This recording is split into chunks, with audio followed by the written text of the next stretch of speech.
Board of Commissioners to order on Saturday, March 28th at 10:07 a.m., starting late because of technology issues. The agenda, first of all, item on the agenda is a call to order, which we did. Approve the agenda is item number 2. Do we have a motion to approve the agenda? So moved. Joe Deutsch has moved.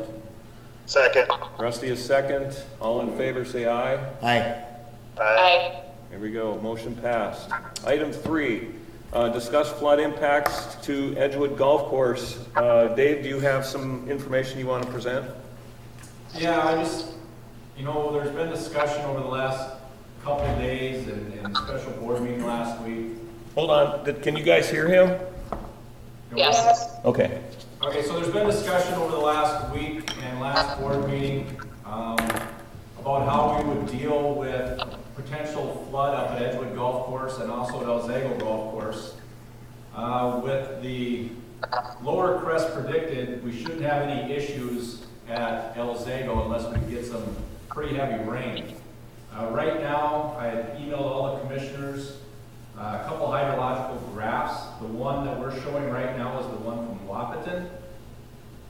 And this currently shows this morning, 9 a.m., their actual line is trending, looks like it trends a little bit below the predicted line.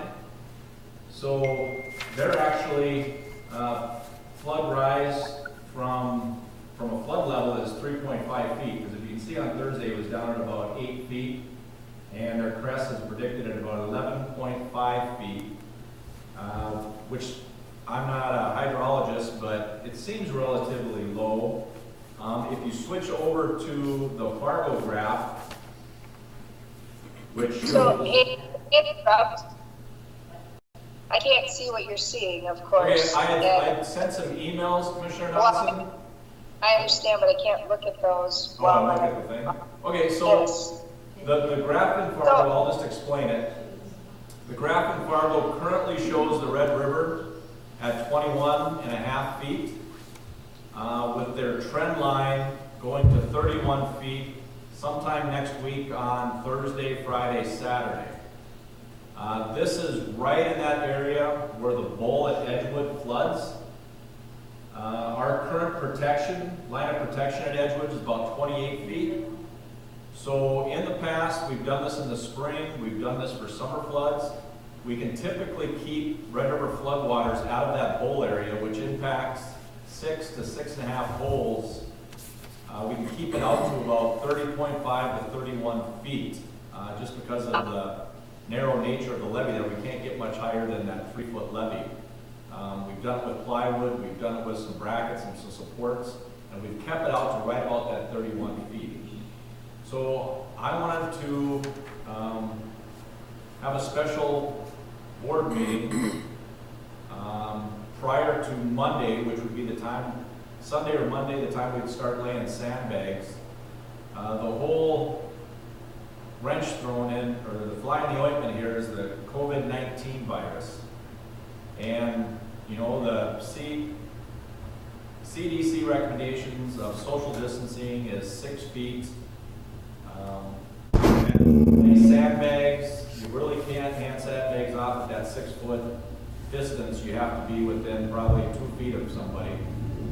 So there are some concerns there, but how do you keep your social distancing space while laying sandbags? To do it as efficiently as possible, you need a sandbag line. You can do it other ways, but it just wouldn't be as efficient, and the job wouldn't get done as quick. If you end up carrying 2 bags per person and you've got your spacing, it would probably be pretty tough to accomplish what we need to accomplish by next Thursday, doing it that way. So I wanted to get the commission together and have a good discussion on what their thoughts are about sandbagging up at Edgewood Golf Course. Edgewood and Elzago are, and I'm just going to do a quick explanation, are two different courses. Elzago's been redesigned that everything drains to inlets now, and they drain to a central lift station. So while that one you could basically let flood, and once the river drops down below the levee at 34 feet, you could put in 2 chrysopholy pumps on the tops and the lift station built into the levee and get that pumped down within about 3 days. silt content probably wouldn't be as bad as what we're talking about at Edgewood Golf Course. So I think with the coronavirus in El Zago, that's a little easier one to try to figure out what we want to do. I think that one you could actually let flood and the impacts wouldn't be too great. So but our issue is we've got Edgewood, the bowl area, as I said, impacts about 6.5 holes. It is kind of an oxbow area, so water sits in there and the silt settles out, creating a thick layer of silt which kills the grass, which we have to squeegee off and remove prior to seeding or reseeding or allowing the grass to come back.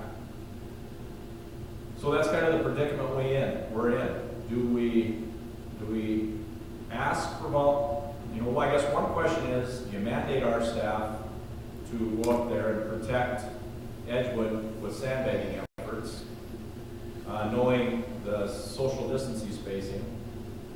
Do you ask for volunteers, and that could be staff or public that want to come up there and help protect the bowl area? Or do we just allow that part of the course to possibly flood? Right now, it shows a crest of 31 feet. That could, that's their best guess. That could differ a couple feet either way, and hopefully it would be less than 31 feet. It would have to be less than 28 feet to completely take the bowl out of play. One thing is if the bowl does flood, it's going to require several weeks of cleanup, probably several weeks of regrowing grass, to get the golf course open. As last year, we had about 50 days on our course, and that created a lot of silt. That was a very long, extended flood. This one could be much shorter. There could be much less silt involved. So, that's another thing to consider. Brian Eric, who is joining us through Teams, did reach out to Brent Nessemeyer. He is one of the state epidemiologists that is located here in Fargo Public Health. We had Brian ask him what are the risks involved with doing a sandbagging effort and social distancing and any possible contact or hazards to our staff and volunteers. Brent did tell Brian, you can jump in at any time, being outside, there is no recommendation for, any special rubber gloves, goggles, respiratory masks, dust masks. Being outside, and as long as you limited your volunteers to people that don't show any signs or symptoms, which would be fever, coughing, sore throat, runny nose, or anything like that, you try to limit it to people not showing asymptomatic, I guess the term is, then there's a very low potential risk of spreading this disease. So that's another thing to consider. I know we've talked about a lot of things here. What is the value of saving a golf course versus putting volunteers and our staff in harm's way? I think after talking with Brenton Nessemeyer, the state epidemiologist, and we've discussed with him too with our senior meals programs, we've taken his recommendations and we continue providing meals, and I know that could be categorized as more of a necessity than saving turf at a golf course. But I think he has stated that it's a very low risk project, and I guess in the past, if we wouldn't have this coronavirus, and this is just working with our operations staff, we would probably start laying sandbags on Friday to try to protect the turf. It is a long cleanup process. We are eliminating a recreational amenity for people to get outside and exercise and enjoy themselves. So with that, I will open it up for any questions. We do have Dave Beats on the line, and we do have Jason Spitzner, our Edgewood and El Zago Golf Superintendent, if we have any questions for him. Can you, will you switch to the Red River of the North at Fargo picture? Can you do that? And then Dave, I'm curious what your, if you had to make this choice, what is your recommendation? You know what, and I've thought about this a lot, and I don't want people to think I'm cold-hearted and I don't care about our employees, because That's one thing I took this position to do, is take care of our employees and take care of the park district. But after talking with the state epidemiologist and him letting us know that if you use, individuals that are showing no signs, that the risk is very low. And if we had to get some digital laser thermometers for foreheads, we could do that. My best guess and my recommendation would be we build a levee.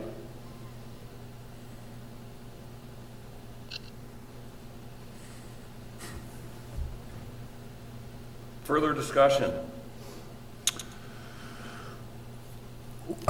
Well, I'll go I out just there. really look at the optics of this, and I don't care if someone says it's low risk. The only way I would do this is if there's no risk. And I think you answered your own question when you said that we can't build a levee without the social distancing issue. So it's really come down to the safety of the employees and the volunteers. And it might be strange to you guys that I'm saying this, just how much I like golf, but at the end of the day, we've got to be safe.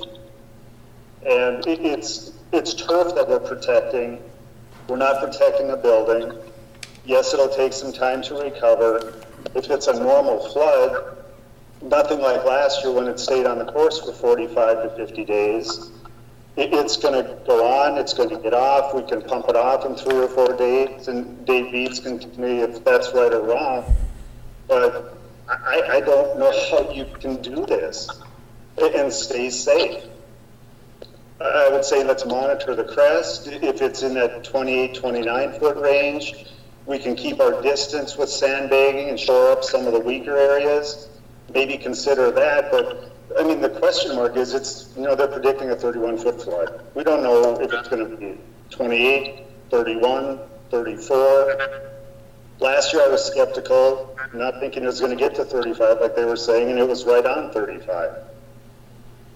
So I just don't know optically how we do this and say that we're looking out for the safety of the community.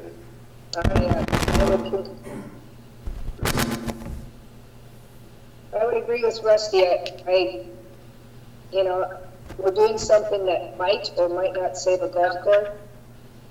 And while we would be sandbagging, we would be possibly harming our people. And I agree with it's a low risk, but people don't really know. We don't know if it's really that low of a risk or not. There's no certainty with this virus. And I just think it's an unnecessary thing that even if we do it, not do the trick. I'll concur with. It goes against what our policies have been on, working in our facilities already for our staff, and so many already very public events have been closed and postponed and canceled throughout our country, and because of the uncertainty of what's going to happen with this, I think that we have to pray the river goes to 27 and we're safe, and we keep our people safe as well.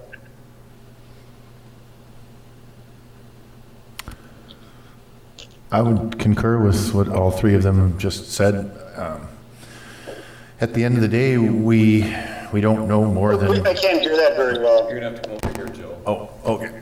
We have to huddle around the PC. I'll move away so Joe can move in. That's fine. I agree with everything that's been said. Okay. Joe says he agrees with everything that's been said. I'm going to weigh in.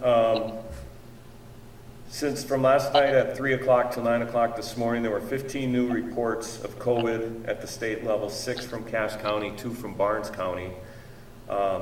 Yesterday afternoon, 40 people from the ER at Trinity Hospital in Minot got quarantined, and that really wipes out an ER if you got 40 people going into quarantine.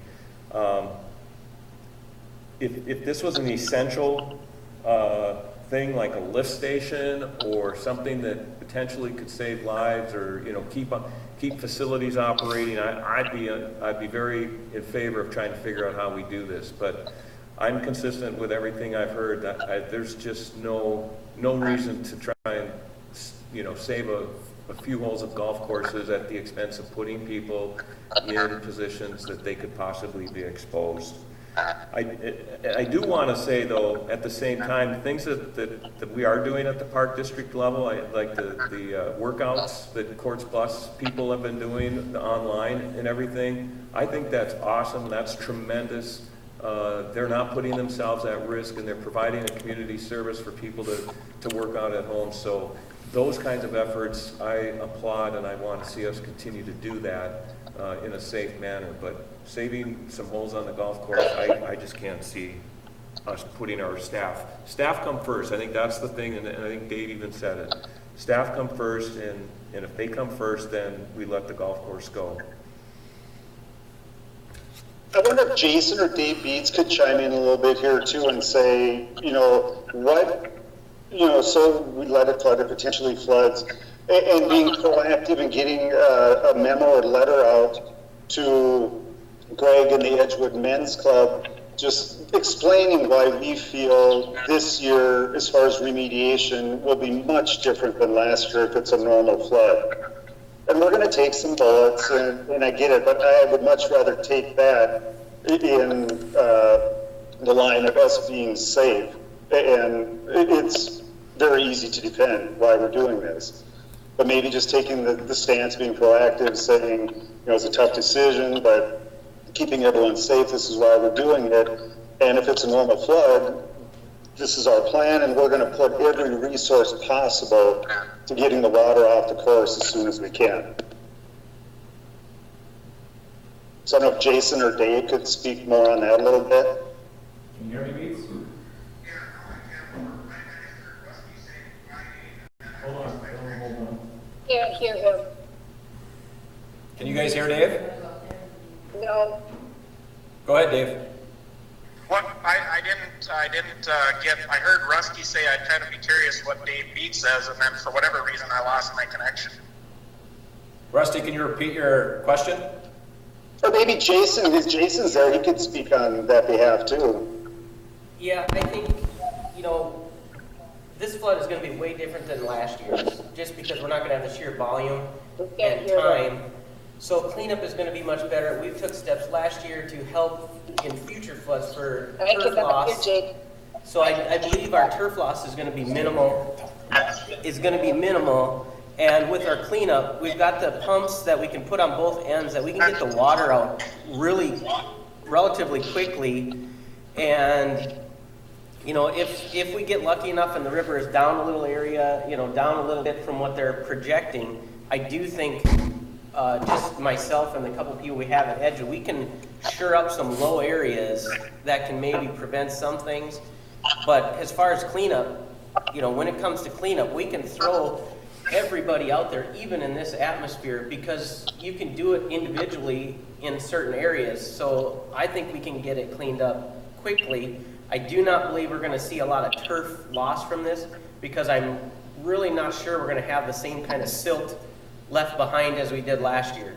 There's going to be a lot less of that. So that's going to really help our cleanup. We were still going to have cleanup on hole number 4, around the green on 13, on 16, and along the lower half of 2 and 3. We were already going to have that regardless of doing anything else. This was just to kind of keep it out of the bowl, and I think we're going to be better off than we were last year. So I don't see it taking near as long as last year. And with all of the resources that we have, I think we can be cleaned up faster than last year, just because we aren't going to have that sheer volume. So, Well, and Jason, if we're not placing all those sandbags that may or may not flood over the top, that we don't have to then remove all those sandbags. And that's a lot of time being able to use for other things. correct, yeah, the sandbags, you always find a way to find volunteers to put them up. Taking them down is always the hard part. And, 31 is definitely our we are maxing out at 31. And if for some reason it comes in at 32 all of a sudden, you've got all the bags up that now just were toppled over with water that you have to clean up along with everything else, where, you know, just a lot of experience dealing with these. Last year was the first time they've ever hit their number, so I always hold that a little bit, you know, hope they put in some extra into this 31 number that they're holding on right now. You know, if for some reason that was 29 feet, my staff that I have out at Edgewood, we can sure up small areas and keep that out. So that's kind of what we're looking at there. And then if it does get to 31, you know, we'll just turn around and get into cleanup mode and get ready to go, get the pumps out and start going. Jason, I assume if it's low, if it's 29 feet and you're just building, say, maybe a foot-high levee and maybe a 3-bag base levee, that you could do that and still keep our 6-foot social distancing? In those areas, we would be close. Yeah, I've got everything marked off, kind of where we've got to go. There's a few areas that would take a little bit more, but if we had, 10, 15 people out there, doing certain jobs, dumping bags, we could probably do that and still stay far enough apart that won't be too big of an issue, because we don't have to go too far. But once we start getting over 29, now you're really that whole length of 5 and all the way up to, well, it's now 8 green, old 6 green, so. And Jason, you feel that staff would be comfortable doing that? The few that I have there, yes, we can find 5 or 6 or 7.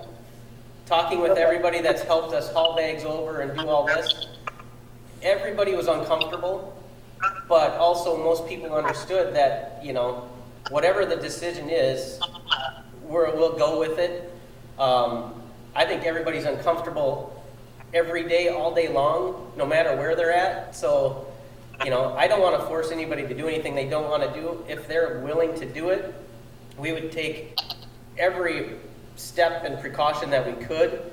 But I do think if it's at 29, if we're going to just try to shore up a few low areas with 29, I can do that with myself. I've got a few part-time people that are coming in to do some things, and we could shore that up and just watch as the river goes up and play it by ear each day. And would that be like a half a day job? And I agree with you. I think we monitor it and take the best guess we can kind of daily, or how much overtime you need to do, to potentially just shore it up to 29 feet. Depending on how many people we get there is kind of the time. I think the few areas, just right now I've got myself and 2 other full-timers out there at Edgewood, and with us kind of hauling, all the bags are there. We've got 17,000 bags that we hauled there yesterday, so we have sandbags there. So it's just a matter of us hauling them out and identifying our crucial low areas and building ourselves some type of a thing. I think we could do it with our staff right now, and if we got where we knew it was going to be close, we could maybe get some other parks staff, ops staff in to help us and just shore up a few of our spots and probably be pretty good.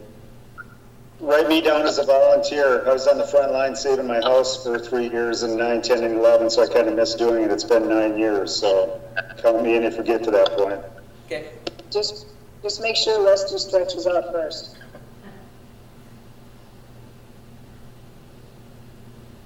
Does anybody else have Thanks, any? Jason. Oh, does anybody else have any other questions? One thing I wanted to add too, this is Dave Beats chiming in.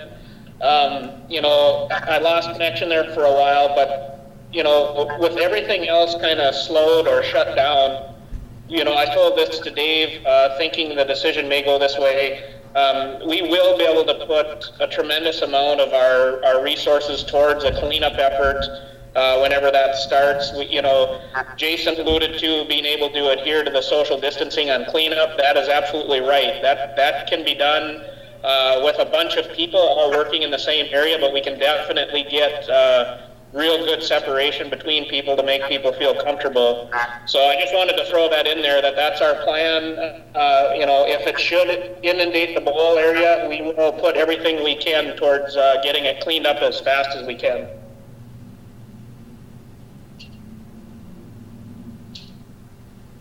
Any other questions? I would just like to add too, you know, I appreciate all the commissioners taking the time. This is a tough decision. It's a very political decision. We've talked at staff levels. You know, it's kind of a no-win situation. So, you know, I appreciate the commissioners stepping up, getting their opinions in there, and coming up with a conclusion that we can all live with. So, let's just hope it stays under that 28-foot level and we get, you know, an even better melt than what we're getting right now. So, thank you. We're moving around here to get around in front of the notebook computer that's got the audio. Unless there's any other discussion, we call for a motion. Well, I guess I have a question. Do we really need a motion? We've given Dave the authority to make these decisions. I really don't want to make a motion to say I'm not in favor of saving something, but I think we've given him the directive and he knows what he needs to do right now. You want a motion? I would agree. Dave would like a motion. What if we had a motion that's something to the effect that do the temporary diking to 29 feet as best as possible while staying within the guidelines of social distancing, and that's the motion that we have. Yeah, I Haven't mean, we given him the authority to make those decisions? And I guess maybe I can ask Jeff. I think that's part of what we've already approved. Yeah, I don't think a formal motion is necessary. You know, my minutes will clearly reflect all 5 opinions of the commissioners. I've taken notes as to what all 5 of the Could commissioners. you hold on, Jeff? Can you hear him? Yes. Yes? Okay. No one's ever said I'm quiet, so. No, my minutes will clearly reflect the direction that each of the commissioners have given. So I think the minutes themselves will give the clear direction, so I don't think a formal motion is necessary. Well, I understand Dave wanting something. I think the minutes will clearly show, if anyone asks to see the minutes up, it'll show that the commissioners had a clear stance on this. That's good for me. That's good for Dave. All right, any other discussion? I just want to put in for the record that, you know, at least on my behalf, and I hope I speak for the other commissioners, we're in epic times. History books are going to have chapters devoted to this time that we're going through. So it creates a lot of uncertainty, and as much as possible, we need to, you know, try and get people anxiety diminished as much as possible. We don't want them to feel uncomfortable. They're going to be uncomfortable anyway. We all are, but you know, particularly when it comes to work and keeping people safe, we've got to follow the guidelines that the governor and everybody is telling us, and as best as possible, we'll get through this. And I just want to make sure that we reduce anxiety as much as possible. One other thing I'd like to add, maybe Carol, and this is for Carolyn, is I really want to control this message. And I'm thinking, and I don't know if we're going to call Greg right away, but I think something proactive, just saying what we're doing. We're not neglecting Edgewood. I mean, if it wasn't for COVID, we know what we would do. But then telling them what our plans are, if there is cleanup, that we're going to get on this right away and minimize the time that water's on the course. And Katie and I have been discussing all of that in anticipation of this decision going one way or the other. So yes, there will be something prepared for what we know now, and we will continue to send the messages out as we know more. and I think the nice thing about not doing a formal motion is that depending upon the flood water and how it goes, that you have, you know, Jason's got some freedoms to make decisions there. But the bottom line is that the minutes will clearly reflect that the commissioners said that we don't want people violating that 6-foot distance in the process of working. So to recap what Joe just said, that he's comfortable that the minutes will reflect that we didn't want any of the staff to violate or go with it, within the social distancing recommendations. Of 6 And feet. that we still have given the staff leeway to do what they can within the guidelines to do what they can to protect the river as much as possible. So we don't have any firm motion and thing that we pass, but we've got enough guideline there that it gives the staff the direction that they need to move forward. All right? Okay. Any other comments? Here's a thought too, and Carolyn can do whatever she wants to, just knowing Mike McFeely in this could be an ally, that if we get him on board, talk to him, and just say, I mean, we all want to save Edgewood, but I mean, it's because of COVID that we're not, and, you know, that messaging might calm the waters a little bit, and just say, I mean, this is the reason why we're not doing it, but just a thought, and I don't know, I'll always go back to this is the right decision, and we can defend this much easier than if it went the other way. I know that Mike has reached out to Dave already, and they've had some conversations. So yes, we will continue those conversations. I do believe that even the golf pros and, again, anything that we can get out will be along those same lines and have that same message. Perfect, thank you. Final conversations or motion to adjourn? Motion to adjourn. All right, meeting adjourned. Thanks for connecting in. Have a good week.